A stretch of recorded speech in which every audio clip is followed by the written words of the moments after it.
that we will be about supporting working families and helping those left behind in post-pandemic recovery. Today, we're taking another step to deliver on that promise. Even with federal assistance and the record amount of state relief we provided last year, families are still struggling to make ends meet and afford basic necessities. Even with low unemployment rates, we have some Marylanders who continue to be chronically unemployed. We need policies to help them find family-supporting jobs. 90% of low-income Maryland families are using their monthly federal child tax credit payment to pay for the most basic household expenses. As the price of basic goods continues to rise, it's getting harder and harder for working families' budgets to keep up with rising costs. It's clear that any extra cash we can put back in the pockets of struggling Marylanders and boost their budgets makes a difference. Parents shouldn't have to decide between buying diapers or new toothbrushes for the family. People shouldn't have to worry if they can afford next month's diabetes test strips. Far too often, Marylanders, particularly those with young children and those who are older, have to make these difficult decisions. Struggling Marylanders need a break.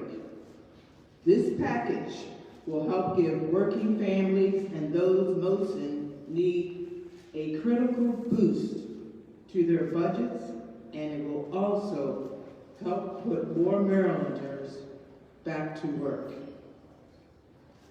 I'll now turn it over to Chair Vanessa Atterbury to talk a little more about each bill.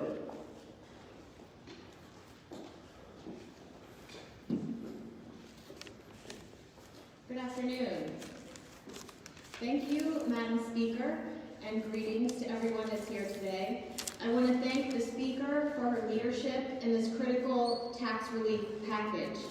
I also want to thank my colleagues, Majority Leader Eric Lukey, Vice Chair Alonzo Washington, Vice Chair Brian Crosby, Delegate Dana Jones, and Steve Johnson, and Shanika Henson for sponsoring the bills that provide important tax exemptions so Marylanders can afford basic needs and get back to work. As the Speaker mentioned, inflation has caused the prices of basic goods to go up, and more Marylanders are feeling the financial pinch. These family budget boosters will help eliminate financial barriers to affording health and medical products. It will help families with small children afford everyday products that they need to purchase every single week. And it will help those who struggle to find work become more employable. House Bills 282 and 288, sponsored by Vice Chair Brian Crosby, and Delegate Dana Jones, will help reduce the financial strain on families' budgets. These bills cut the sales tax on baby products like diapers, car seats, baby bottles, and bottle nipples. As a mother of 3 children, I absolutely know firsthand that the cost of car seats can be upwards of $150, and buying diapers, baby bottles, and everyday household items, it adds up and up and up. This critical tax cut will reduce the burden on working families and on families that are living paycheck to paycheck. House Bill 492, sponsored by Delegate Steve Johnson, exempts the sales tax on dental hygiene products like toothbrushes and toothpaste. A core value of the House is to improve health outcomes in communities with the greatest health disparities. Low-income and disadvantaged communities are more likely to have poor oral health, which can lead to more severe health issues. As we work to expand healthcare access, we have to ensure that the health and medical products are equally accessible and affordable. House Bill 1151 from Vice Chair Alonzo Washington and House Bill 364 from Delegate Shamika Henson provide critical tax relief for 1.5 million Marylanders with high blood pressure and the nearly 700,000 Marylanders with diabetes. Cutting the sales tax on medical devices and diabetic care products will give Marylanders on fixed incomes and those providing at-home care to family members critical relief on products that can be extremely expensive. Finally, House Bill 2 from our Majority Leader, Eric Lukey, will help those who are chronically unemployed find stable jobs with steady incomes.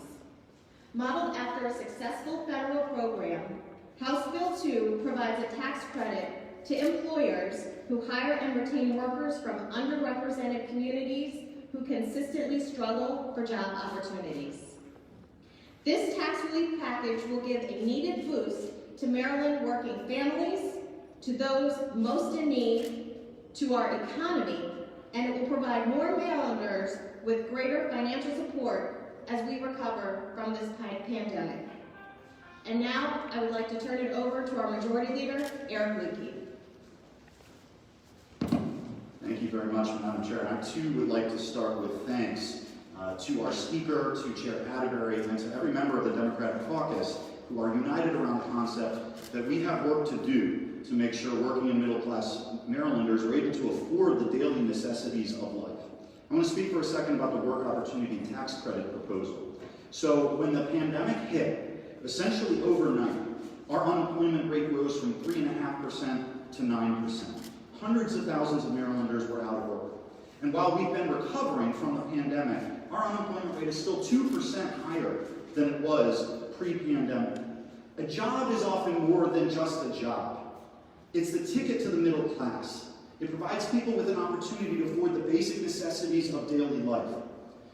That's why the federal government created a credit called the Work Opportunity Tax Credit, which provides tax relief to businesses who hire people who have trouble finding work, including veterans, people with disabilities, the long-term unemployed, and returning citizens. This program has been extraordinarily successful at the federal level. A RAND study found that it increased the income of veterans who participated in the program by 40%. Another study found that the Work Opportunity Tax Credit increased employment rates among the targeted groups by almost 13%. This program is proven to break the cycle of unemployment for those who participate. And a report by the National Conference on State Legislatures estimates that the benefit to taxpayers is twice the cost of the maximum credit provided. In other words, this program can change lives while paying for itself. Under the leadership of Speaker Jones and Chair Atterbury, we will create a state match to the Work Opportunity Tax Credit and put Marylanders back to work. So this package altogether is focused clearly on the priorities that the Speaker laid out at the beginning of session, that we are going to remain focused on working and middle-class families. They are the foundation of our state and our economy. And we started that work last year with the passage of the Relief Act during the 2021 legislative session, which provided those struggling families around the state with direct assistance and much-needed relief. This package we're announcing today will build on that progress and provide, over the next 5 years, $300 million of targeted tax relief to working and middle-class Maryland families. We're going to eliminate the taxes on diapers, baby bottles, car seats, oral hygiene supplies, and other basic necessities of daily life. We will slash taxes on life-saving products such as insulin monitors, blood pressure devices, and face masks. We'll reduce tax burdens for small businesses who provide job opportunities to the chronically unemployed in Maryland. Taken together, this agenda will help rebuild Maryland's economy, help support all of our working and middle-class families across the state, and set Maryland on the path towards full and equitable economic recovery. Thank you very much.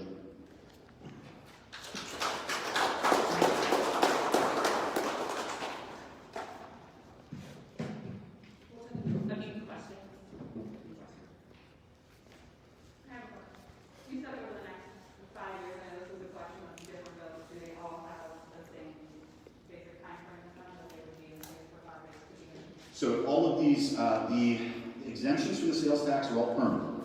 The work opportunity tax credit, like all of our economic development programs, has a sunset to give the legislature the opportunity to evaluate in a few years whether it's being successful. So a few years down the line, we'll revisit it, see if it's meeting the goals that we expect it to meet, and consider reauthorizing it at that time. Delegate on HB2, what is the eligibility criteria? And I don't know if you or someone else could answer the other one. How much would or what's the state match on that? And how much would medical equipment be slashed? And Sure. is everybody eligible for that? So on the sales tax side, everybody's eligible. Every Marylander benefits. Anyone who needs diapers for their family, anyone who uses a toothbrush, which I hope is all of us. Anybody in particular who relies on basic medical devices to keep their health going, everybody in the state would benefit.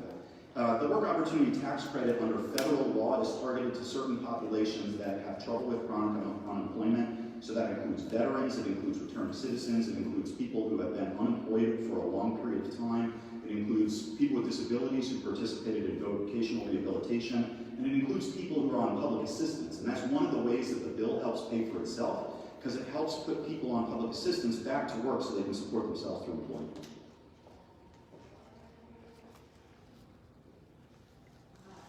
I think you mentioned $300 million. Is that the estimated revenue difference for all of these bills combined, or just the work? That's correct, $300 million over 5 years.